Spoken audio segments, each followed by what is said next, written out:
Joining us now in studio, an Audi driver as well, Mr. Kevin Woodley of InGoal Magazine, NHL.com. How are you? I'm good. I have noted that you guys have really good sponsors. Yes. Yeah. Classy. Discerning. Thanks for coming in.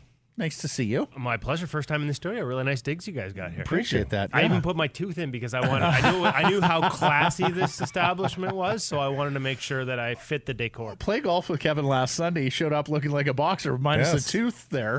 The travails of being a goaltender. The even goalie though, life. Well, even though we wear a mask, you can catch one in the chin, evidently, once in a while, and the bottom of the opening will come up and hit the tooth. And evidently, as I found out expensive way, enough to cost you the tooth. I shared this we were talking with Craig Anderson after the Sabres game, because Eric Comrie was chirping me because when I saw him in the summer up in Kelowna, I didn't have a flipper in either. Yeah. And he's like, "Oh, you got your tooth in." Yeah. And Andy started like, what are you talking about? And I explained it to him. He's like, "Oh, yeah, I've lost 3. So evidently, it's No not all that kidding. uncommon on the goaltending. Wow. Union. Yeah, if I'd known, you were mentioning your daughter was thinking of playing goal. One Yeah. more reason, just you know, Yeah. if you don't want her to play, tell her about the tooth. Goalies thing. don't wear mouth guards either, do they? Some do Yeah. because you know the whole breathing. Yes, sure, and of course. Some will wear it too, Yeah. but most don't. Yeah, and I don't even wear a dangler because I'm not all that bright, as we've clearly established. So you're just waiting for the Adam's apple to get a good little chunk out of it too? I got a pretty good piece of protection over that, but Yeah. like I'm definitely stupid and take dumb risks. And what can I say? Incidentally, I was watching Global on the weekend in the morning, and Jan Auer had done a piece on Eric Comrie as like a little tyke coming up, wanting to be an NHL goalie, talking about his older brother Mike who'd been playing in the NHL, and they showed the footage, and then sure enough, here he is. Oh, it's the a stories night- from that family, and like I know Eric really well, and we go way back, and like some of the stories on his origin story, like it's all about being the little brother and them playing like knee hockey or ball hockey. Sure. And What's the just- gap? Like 15 years? It's a fair bit. Yeah. Yeah. Well, and of course, Blake, we had Bill Comrie on the show. At the time, Bill was a minor partner in the Chicago Cubs when they won a World Series. The owner of the Brick Furniture Warehouse, and I of don't course, know if one he time still owner is, of but the yeah, BC Lions. he was like in the parade. Yeah, like, you know, absolutely. Like he had a seat at that table, Yeah. so pretty crazy. cool. Very few guys with a World Series ring and a Grey Cup ring, but Bill Comrie is one of them from his stewardship of the Leos back in '94. Okay, let's get into it. We wanted to bring you in after we had a little bit of a sample size from both goaltenders with the Vancouver Canucks. What have you made of Thatcher Demko this year? Hasn't been as good as he was last year, and that's a problem when you build a team that relies on elite goaltending, and now you're getting, frankly, below expected. When I look at the numbers, when I look at ClearSight Analytics, not only is he not up to the high level he played at last year, which was sort of finished, before the injury was top 4, and then when he played through those games and his numbers kind of dipped, he kind of ended up around 6th or 7th in the league. Right now he's below expected, and that's uncharacteristic. Now he's also got one of the lowest expected save percentages in the NHL. In other words, the environment ain't pretty. Right. And I know a lot of the public data maybe misses the key parts of that. Like, go through it in your head. How many of the goals he's given up this year involve a seam, cross ice, slot line pass? Yes. Like, you start adding them up, and it's a lot. And so that said, even with that in mind, hasn't been as good. And he's just a hair off. Just like little moments here and there. One mistake, it always seems to end up in the back of the net for him right now. Blake, me, our listeners, and those who don't study the position like you saw progress Monday, thought he was getting better on Monday. What did you see in the Carolina game? So again, like to me, it's just been little timing things. And the example I like to point out to, because most people remember these 2 goals, is the Minnesota game. So the tying goal is off the rush. It's Kirill the Thrill coming down the left wing. Yeah. And when Kaprizov gets to about the outside hash mark, Demko starts to go into what we call a reverse VH. So he's he's moving into his right post, expecting Kaprizov to come down near the goal line into a sharp angle play. And as he starts that move to his right, he passes it into the middle. So he's moving the wrong way. Like, for all the talk about screen, tip, the defenseman was in his way, the reality is he was behind on the play. He wasn't set. He wasn't as far up ice as he'd like to be because he got caught moving the wrong way. He went a little early into his post on a play that never ended up becoming a sharp angle play. Fast forward to the third period, tying goal on the power play, and now you've got to pass down into a sharp angle zone to Zuccarello, who made a hell of a tip. Like, tip your hat, because that's a nice play. But that's normally a play where Demko is slammed into that post, sealed up tight before that puck even gets there. But what happened on the last one? I went too early. What happens on that one? I better not go too early. Right. So you go a hair late, not wanting to cheat it, and the puck goes in. And I see a lot of that when that snowball gets going downhill on a guy, and you can't get the breaks, uncharacteristic goals like the one in Buffalo that went through him on the power play.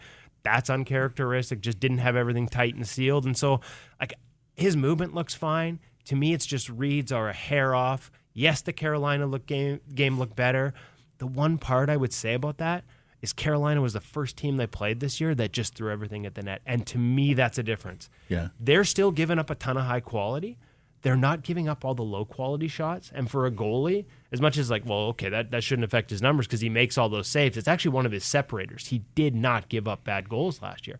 Well, now he's not seeing those shots. So you've lost that rhythm and that timing and that feel that what I call the 99 percenters, the ones you stop 99 of 100. In fact, probably in Demko's case, 499 times out of 500.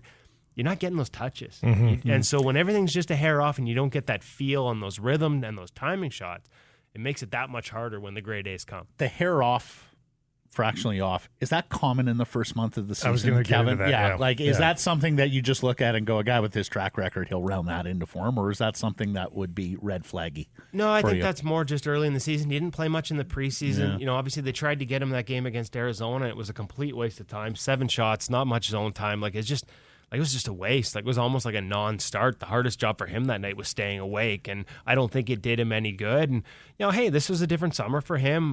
We heard about the surgery in the offseason. He was on the ice. I watched him at 8 rinks. I was out there doing video and filming for InGoal as he went through the paces with Ian Clark for an entire month. And I shared some clips on social media, and I literally had NHL goalies texting me going, "Oh my God, like that movement is so crisp, clean, like they admired just how well he was moving." So I don't know that the late start to his training because of the procedure is a reason for this. I think this just might be the timing's a bit off and it's going to take a little bit to find it. And with the team defending a little differently and in some ways better, not giving up the outside stuff, like not giving up as much volume, but still giving up the quality. Again, that's an adjustment. We saw Markey have to make it in Calgary, right? Like when you're not as busy and you don't get those sort of easy feeler shots, it plays with your head a little bit. And in a 7-game sample, even a little bit of bad luck, it's amplified, right? Because you haven't had a chance to smear that over 82 games or 65 games even. All these stats that take into consideration the quality of the shots and expected saves and all that sort of thing, are any of them bigger picture reputation, like who's on the ice? Like he does not have good defensemen in front of him. On this shift, he shouldn't be expected to make a ton of saves here. Like, did any of them look reputationally, or is all in the moment? What? Because if a good defenseman makes a mistake and gives up a glorious chance, we do have those stats. But are there any stats that sort of says this is a good goalie in a bad atmosphere almost all game long? He can't be expected to make these saves.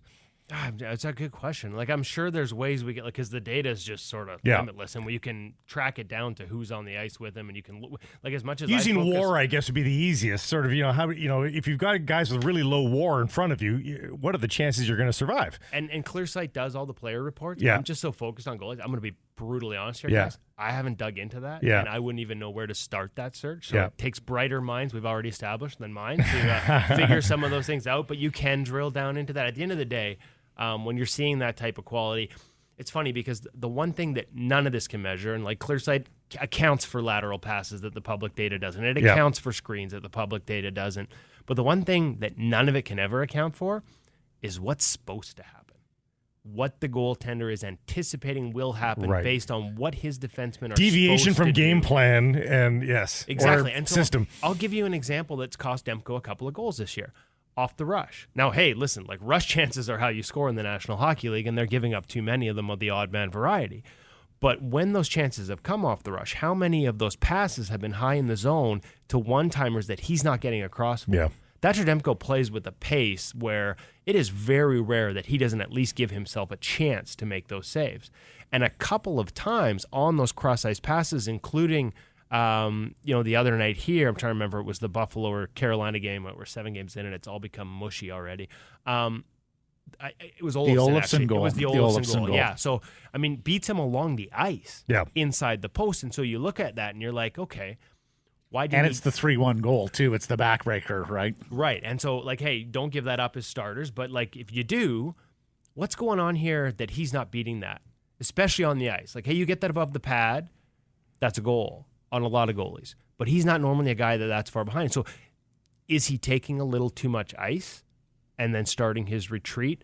And the further you're out above the crease when you push laterally, the more distance, like it's pretty basic math, the more distance you have to cover to get to cover that far post, to get across to that far post. For every foot you go outside the crease to your right, it's 2 feet you have to get across to the other side. So is it that, or is it that the defensemen aren't supposed to be giving up the pass at that point, and they are, and so he's counting on plays sort of ending up closer to the net where he's had more time to retreat. And so those are the little details that, like, hey, I can tell you how great a scoring chance that was, the one-timer off the rush, off a cross-ice pass, like a 3-on-1 shorthanded against Edmonton, like not a lot of guys are stopping that.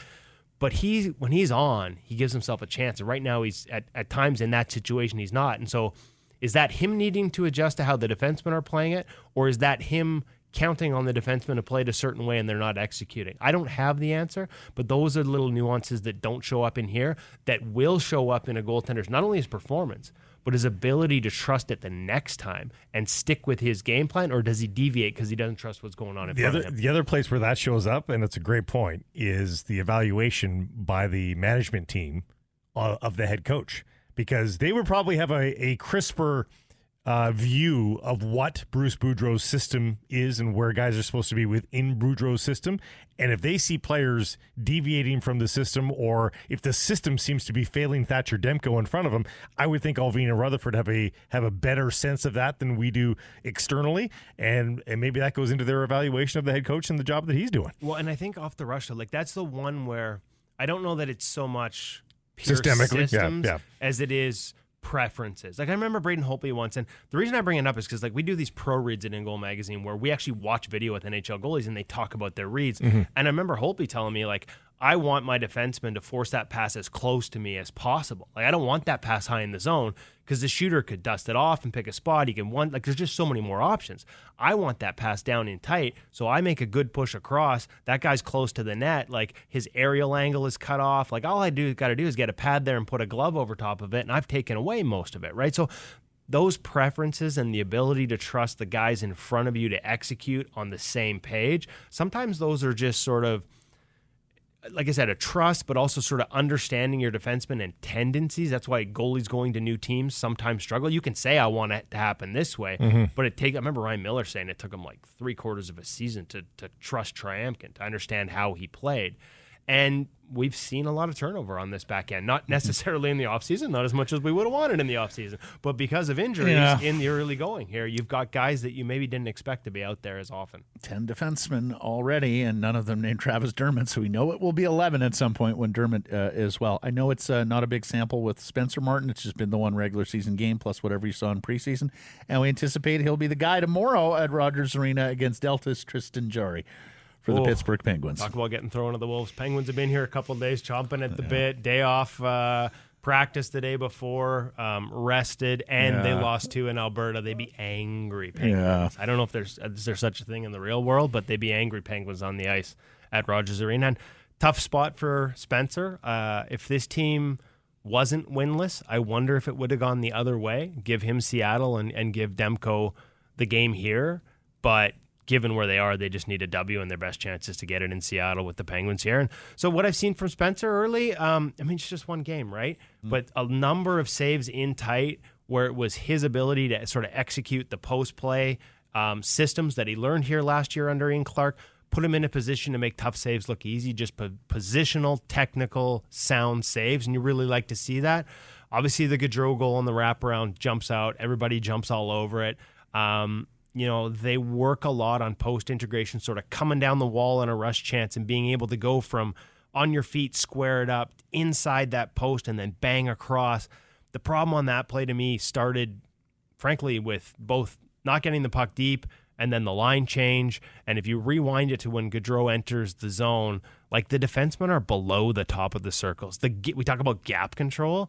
I would have yelled at defensemen in beer league for having that level of gap control. And it wasn't necessarily on the defenders because there was no back pressure because all the forwards had pissed off to the bench.